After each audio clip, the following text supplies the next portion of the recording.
నమస్కారం, నేను మీ షణ్ముఖ్. ఈరోజు మన ముందర political analyst and senior journalist Satyamurthy గారు ఉన్నారు. నమస్కారం సార్. నమస్తే.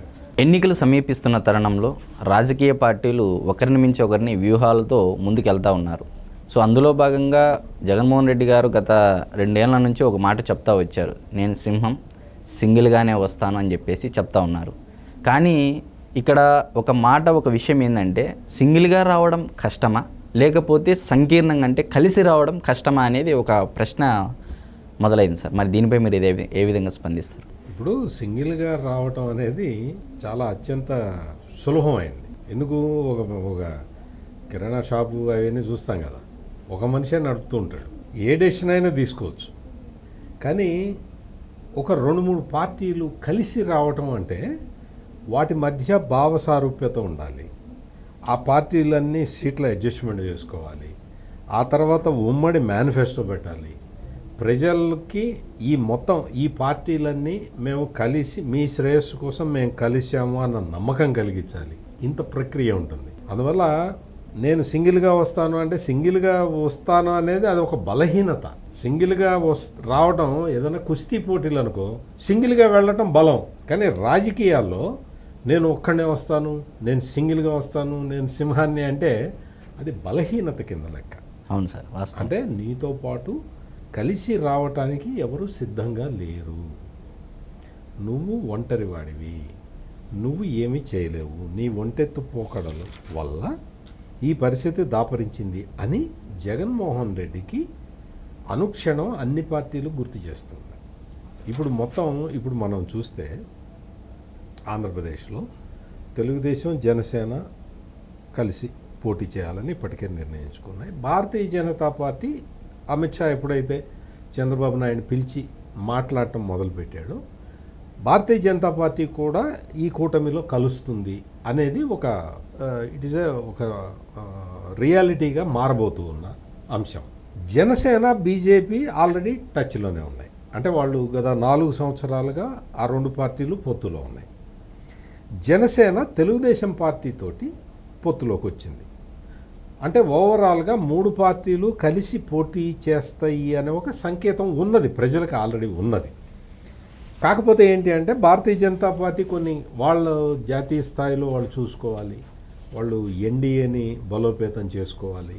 ఇటువంటి రకరకాల కార్యక్రమాలు వాళ్ళకి priorities, national importance, national priorities డిఫరెంట్గా ఉంటాయి. కాబట్టి బీజేపీ రావడంలో కొంత జాప్యం జరుగుతున్నది. ఇప్పుడు కూడా బీజేపీ ఏ ఫామ్లో వస్తుంది, తెలుగుదేశం జనసేనతోటి ఏ ఫామ్లో కలుస్తుంది అనేది ఇంకా బహుశా ఈ 2-3 రోజుల్లో క్లారిటీ రావచ్చు.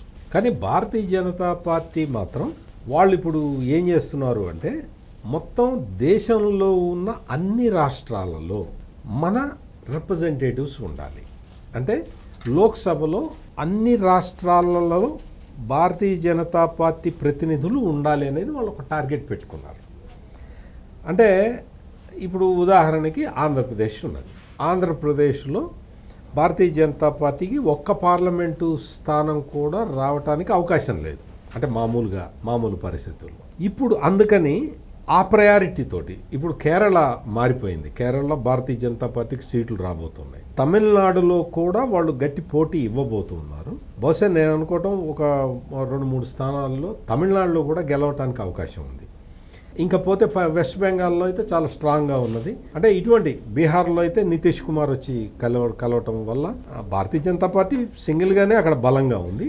కాకపోతే టు మేక్ షూర్ విక్టరీని ఖరారు చేసుకోవడానికి వాళ్ళు నితీష్ కుమార్ని కూడా కలుపుకున్నారు. ఈ విధంగా పొత్తులు అన్ని చోట్ల కూడా చేస్తూ ఉన్నారు. ఇండియా కూటమి ఫామ్ అయ్యే నాటికి భారతీయ జనతా పార్టీ సంబంధించిన ఎన్డీఏ కూటమిలో పెద్ద పార్టీలు లేవు. పెద్ద పార్టీలు లేకపోతే వాళ్ళు ఏం చేశారు అంటే ఒక్కొక్క పార్టీతోటి కాంటాక్ట్లోకి వచ్చి వాళ్ళతోటి టైప్ పెట్టుకోవటం ప్రారంభించారు. ఉదాహరణకి కర్ణాటకలో జేడీఎస్ తోటి వాళ్ళు టైప్ పెట్టుకున్నారు. అంటే దేవేగౌడ పార్టీ, కుమారస్వామి ఇప్పుడు నడుపుతున్నాడు, ఆ పార్టీతోటి వాళ్ళు టైప్ పెట్టుకున్నారు. ఆ తర్వాత నితీష్ కుమార్ వచ్చి కలిశారు. ఆ తర్వాత ఇప్పుడు తెలుగుదేశం పార్టీని మళ్ళీ ఎన్డీఏ ఫోల్డ్లోకి రమ్మని వాళ్ళు అడుగుతున్నారు. టాక్స్ అవి నడుస్తూ ఉన్నాయి. అంటే ఎన్డీఏలో భాగస్వామ్య పక్షాలని పెంచుకుంటున్నారు. అట్లా కాకుండా మాకు 400 సీట్లు వస్తాయి అన్న ఒక ధైర్యంతో భారతీయ జనతా పార్టీ సింగిల్గా పోటీ చేయొచ్చు. కానీ సింగిల్గా ఎందుకు పోవట్లేదు భారతీయ జనతా పార్టీ అంటే దేశవ్యాప్తంగా చూస్తే ఎందుకు పోవట్లేదు అంటే అన్ని రాష్ట్రాల్లో మన రిప్రజెంటేటివ్స్ ఉండాలి అనేది ఒక కారణం. రెండోది ఏంటి అంటే దేశం మొత్తంలో 50% కన్నా ఎక్కువ ఓట్లు సాధించాలి అనేది బీజేపీ పెట్టుకున్న టార్గెట్. Okay sir. అంటే ఇప్పటి వరకు ఏంటి అంటే 50% లోపల ఓట్లు వచ్చిన పార్టీలే దేశాన్ని పరిపాలిస్తున్నాయి. భారతీయ జనతా పార్టీ క్లియర్గా ఒక ఇది పెట్టుకున్నది. 50% కన్నా ఎక్కువ ఓట్లు సాధించి మనం అధికారంలో ఉండటం వల్ల మెజారిటీ ప్రజలు మనతోటి ఉన్నట్టు ఉంటుంది, అందువల్ల మనం తీసుకునే నిర్ణయాలకి యాక్సెప్టెన్స్ ఉంటుంది అనేది బీజేపీ క్యాలిక్యులేషన్. దీనికోసం వాళ్ళు ఎంత కష్టపడి ఉంటారు. అదేవిధంగా ఆంధ్రప్రదేశ్ విషయానికి వస్తే తెలుగుదేశం పార్టీకి ఇప్పుడున్న పరిస్థితి మొత్తం దేశం మొత్తం తెలుసు. అక్కడ జగన్మోహన్ రెడ్డి మీద యాంటీ ఇన్కంబెన్సీ ఫ్యాక్టర్ చాలా ఎక్కువగా ఉంది. జగన్మోహన్ రెడ్డి చాలా నియోజకవర్గాల్లో ఓడిపోతాడు, పార్లమెంటు సీట్లు కూడా ఎక్కువ వచ్చే అవకాశం లేదు. ఈ విధమైన పరిస్థితులు ఆంధ్రప్రదేశ్లో ఉన్నాయి అనే విషయం అందరికీ ప్రపంచం మొత్తానికి తెలుసు. అన్ని సర్వేలు ఇప్పటికే చాలా ఇండియా టుడే సర్వే చెప్పేసింది సార్. ఇండియా టుడే 8 పార్లమెంటు స్థానాలు ఇచ్చింది, కానీ వాస్తవంగా అయితే ఆ 8 కాదు కదా, ఒక 2-3 కూడా వచ్చే పరిస్థితి లేదు. జగన్మోహన్ రెడ్డి పార్టీ అంత ఇదిగా ఉన్నది, అది వేరే విషయం. మనం ఇప్పుడు సంకీర్ణ రాజకీయాల విషయాలకు వస్తే తెలుగుదేశం పార్టీ సింగిల్గా రావటం అనేది పెద్ద విషయం కాదు. కాకపోతే ఏంటంటే ఓట్లు చీలకుండా చూసుకోవాలి. పవన్ కళ్యాణ్ ప్రయారిటీ కూడా అదే, ఓట్లు ప్రతిపక్ష ఓటు చీలకుండా ఉండాలి అని, చీలకుండా చూస్తాను అని చెప్పి పవన్ కళ్యాణ్ ఇప్పటికే చాలాసార్లు చెప్పాడు. అదేవిధంగా ఇప్పుడు చీల్తే ఏమవుతుంది అంటే జగన్మోహన్ రెడ్డి అధికారంలోకి రావడం అనేది జరగదు, కానీ ఎక్కువ సీట్లు రావడానికి అవకాశం ఉంటుంది. అంటే పవన్ కళ్యాణ్ ఈ విషయం కూడా కరెక్ట్గా చెప్పాడు. ఏంటి అంటే వైఎస్ఆర్ కాంగ్రెస్ పార్టీకి సింగిల్ డిజిట్ సీట్లు వచ్చేలాగా మనం చేయగలిగితే పెట్టుబడిదారులకి కూడా కాన్ఫిడెన్స్ వస్తుంది. ఇప్పుడు 5 సంవత్సరాల తర్వాత అధికారం మారుతూ ఉన్నప్పుడల్లా ఇప్పుడు జగన్మోహన్ రెడ్డి చూస్తున్నాం కదా, అమరావతి నుంచి రాజధానిని ఎత్తేయటం, పెద్ద పెద్ద కంపెనీలని వెళ్ళగొట్టడం, ఆ సాఫ్ట్వేర్ ఇండస్ట్రీనే అసలు లేకుండా చేయటం, ఇటువంటివన్నీ చూస్తున్నాం కదా. మళ్ళీ రేపు పొద్దున తెలుగుదేశం అధికారంలోకి వచ్చిన తర్వాత మళ్ళీ 5 ఏళ్లలో పాలసీ మారుతుందేమో అన్న ఉద్దేశం ఉంటే పెట్టుబడిదారులు రారు అసలు రాష్ట్రానికి. అవును సార్. అందుకని ఈ ఓట్లన్నీ కలుపుకొని జగన్మోహన్ రెడ్డిని సింగిల్ డిజిట్కి పరిమితం చేయగలిగితే ఇన్వెస్టర్లకి కాన్ఫిడెన్స్ వస్తుంది అనేది పవన్ కళ్యాణ్ థియరీ. తెలుగుదేశం పార్టీ కూడా అదే యాంగిల్లో ఆలోచిస్తున్నది. ఇప్పుడు భారతీయ జనతా పార్టీ నేషనల్ లెవెల్లో ఎట్లా ఆలోచిస్తున్నదో చెప్పాను. రాష్ట్ర స్థాయిలో కూడా ఈ మద్యం వ్యాపారం, ఇసుక వ్యాపారం, దీంతో అసలు కొన్ని లక్షల కుటుంబాలు రోడ్డు మీద పడటం, ఇటువంటివన్నీ జరుగుతున్నాయి. కాబట్టి భారతీయ జనతా పార్టీకి కూడా ఎట్లయినా సరే జగన్ కబంధ హస్తాల నుంచి రాష్ట్రాన్ని కాపాడాలి అని ఆంధ్రప్రదేశ్ బీజేపీ శాఖ కూడా ఒక నిర్ణయానికి వచ్చి ఉన్నది. ఈ నేపథ్యంలో ఈ 3 పార్టీలు కలవాలి అని ఒక బేసిక్ అండర్స్టాండింగ్కి వచ్చినాయి. ఇది అంటే బీజేపీతో ఎటువంటి టైఅప్ ఉంటుందనేది ఇప్పటివరకు క్లారిటీ లేదు. వస్తుంది, క్లారిటీ త్వరలోనే రావటానికి అవకాశం కనపడుతూ ఉన్నది.